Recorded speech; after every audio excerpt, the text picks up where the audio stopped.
G'day everyone, it's Ryan from the Australian Federation Party. I'm just here down at 570 Ruthven Street at the pre-polling centres. It's 9th of May, Monday.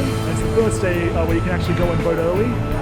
So I'm going to be here in the mornings, and I'll be jumping around to the other polling stations after the midday lunch break I'll have to have, since it'll be all day every day for this week and next week as well. So come by and get your vote done early, so you don't have to waste your Saturday if you are able to at any chance. And keep an eye out on social media for all the different places and times and locations you can vote.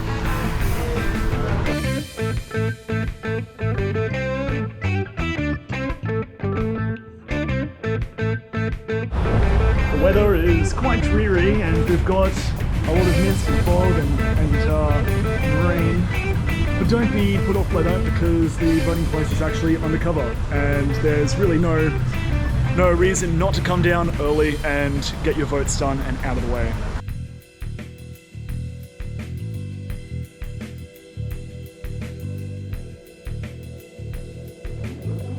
Let's head inside.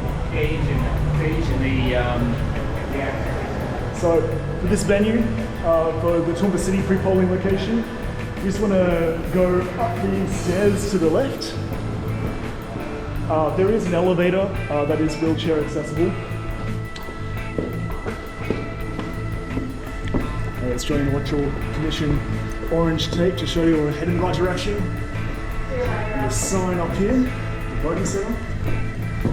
Just head through this door, and you might get assaulted by a team of people trying to hand out propaganda, like myself. Say hi, Bagara. So yeah, don't be shy, come down, say hi, and get your voting done early. G'day mate. There you go. Good, thank you. Yep. Oh, I'd love another donut. There's just free donuts supplied by Gluten-Free Donuts in Grand Central. They're also supportive of the freedom movement, so that's fantastic. Don't mind if I do.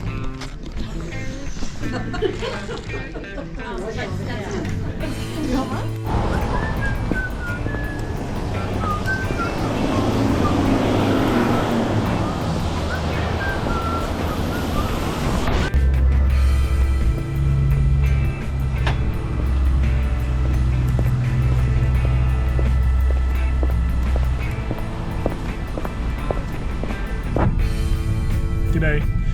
Just finished polling at the Toowoomba City pre-polling centre, and I was handing out how to vote cards alongside the volunteers for UAP and One Nation, and had a few really good chats there, and there wasn't many people voting in the afternoon. Unfortunately, I got there after the morning rush, and the weather might be also playing a bit of an impact because it's still raining. It looks like we're going to be getting floods pretty soon with the amount of rain that we're getting. It's going to be interesting how the week progresses with this weather.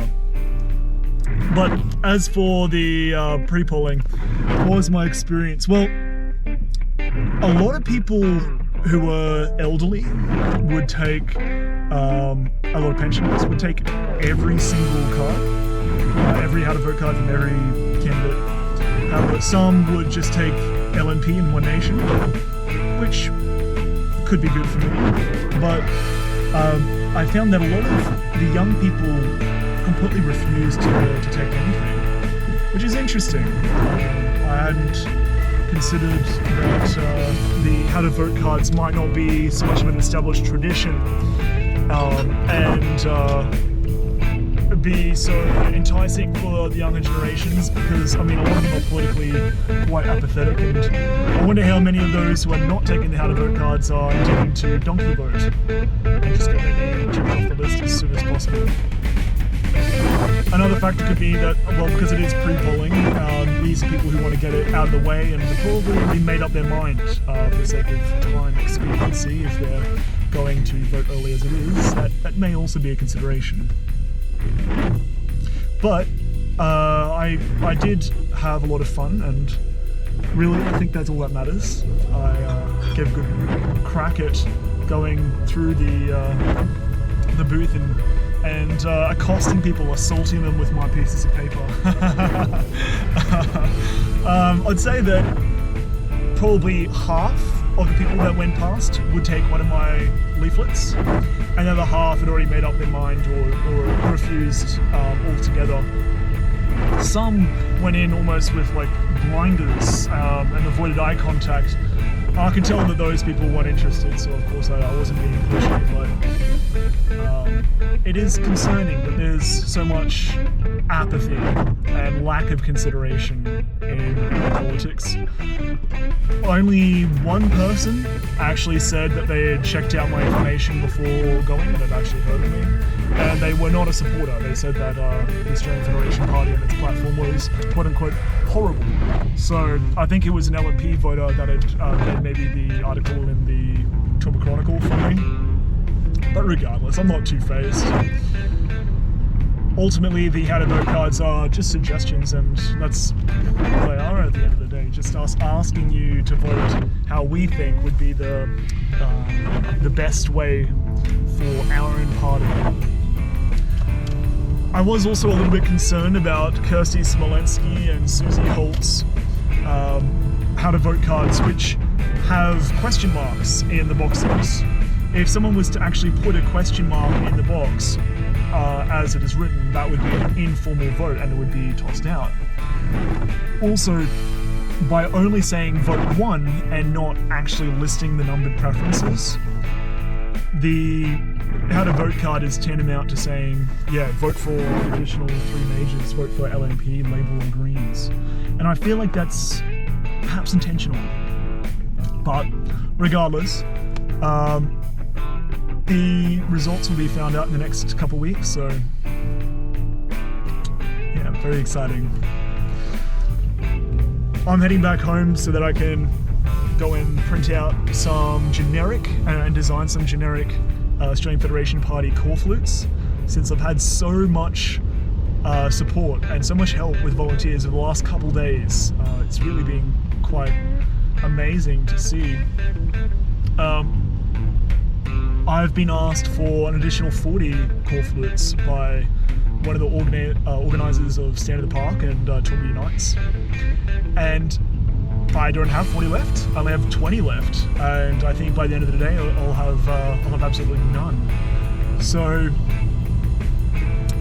that's really good. We have 2 weeks left, so it's going to be a bit of a mad rush to get it printed and sent, and then distributed and attached to stakes and nailed into the ground. But if the last 3 days are any indication, I could probably move the next 100, well, I'm going to split 50 between my electorate in Groom and 50 in the Maranoa electorate for Brett Tunbridge, also running for the Australian Federation Party.